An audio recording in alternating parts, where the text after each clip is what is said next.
How are you doing today, sir? Oh, he's not doing well. All right. How much force would need to be applied perpendicularly to a 10 kilogram meter squared object? I'm applying it perpendicularly.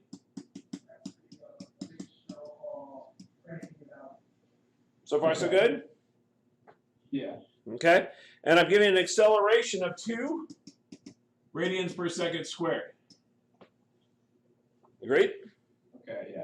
Gotcha. And I assume the force applied on the edge is 0.2 meters from the center of the disk, which is where it's turning around.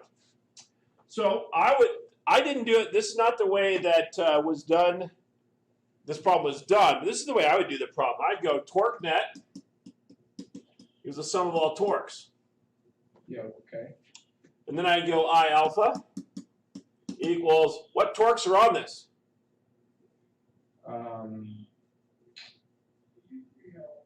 We have the angular acceleration. That's not a torque. It's not torque. Torque is a force applied along the edge somewhere. So then the 10 kilograms. That's the inertia. That's how hard it is to turn something. That's the analog. That's essentially like mass. So you've correctly identified the inertia and the angular acceleration. Okay. I'm not sure what force is applied to it though. Well, that's the question. The question is what force applied. So there's some force like this, right? Yeah. And we're just going to go F cross R. Agreed? Yes. The net torque's got to be 20. Since there's only one force on there, this has got to be providing it, right? What's the radius? Yes. Radius is 0.2. 0.2. Now, why don't I have to worry about the cross product?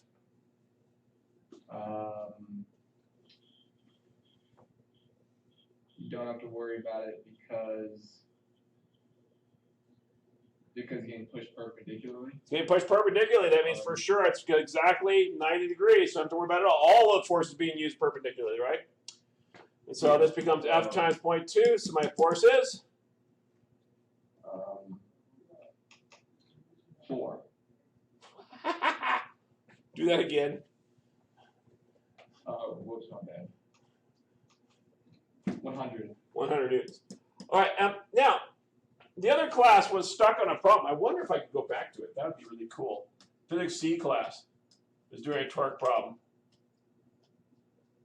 Yeah, look at this torque problem. Ew. Ew. I'm not going to scare you all out of that class forever. That's not good. Where is it? No, it's not there? Darn it. Yeah, no. Oh, you know, that's not it.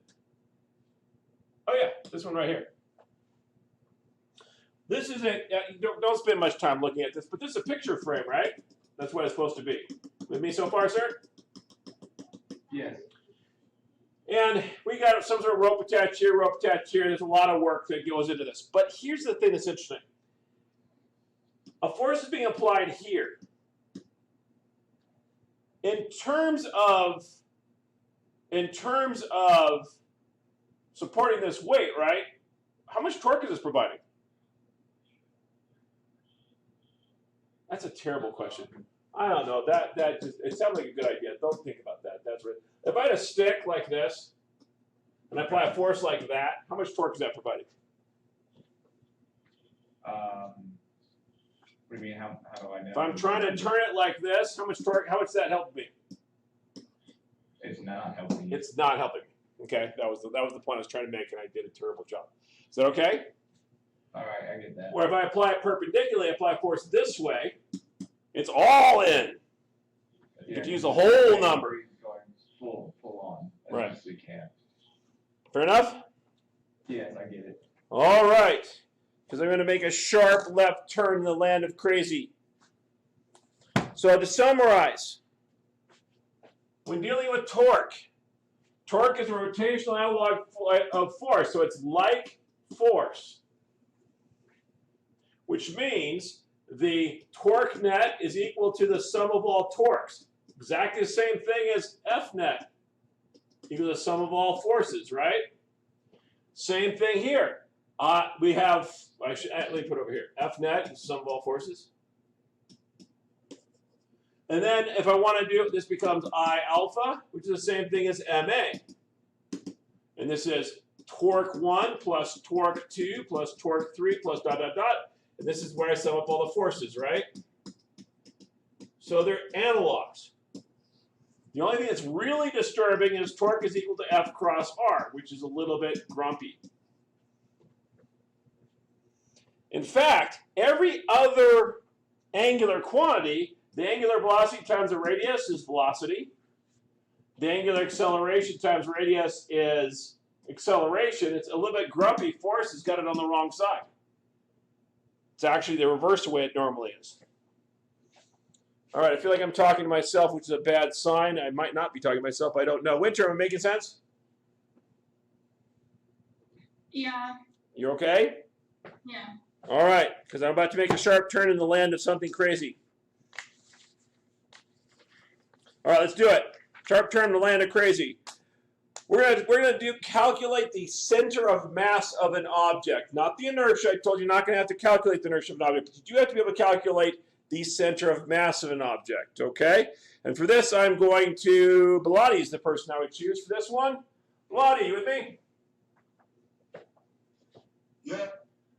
All right, if I want to find the center of mass of an object, I would be calculating where I'd put my finger underneath it, correct? Yeah. If I was just going to let it sit there. By the way, center of mass is also called center of gravity by some people, for reasons that actually don't make a lot of sense to me. So I want you, I got to tell you where to go. You should find a worksheet that says 417 on it. Now, how do you find that? Because it's not in your packet anywhere. I just had to generate it. I had to change it out and move it around because I had to pull it out of where it was.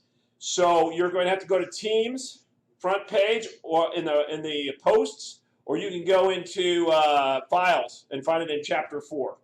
Can you guys all do that for me? I apologize. You have to bring up a digital copy. Do so. I'll give you some time to do that. I do apologize. I did not anticipate not teaching most of that chapter.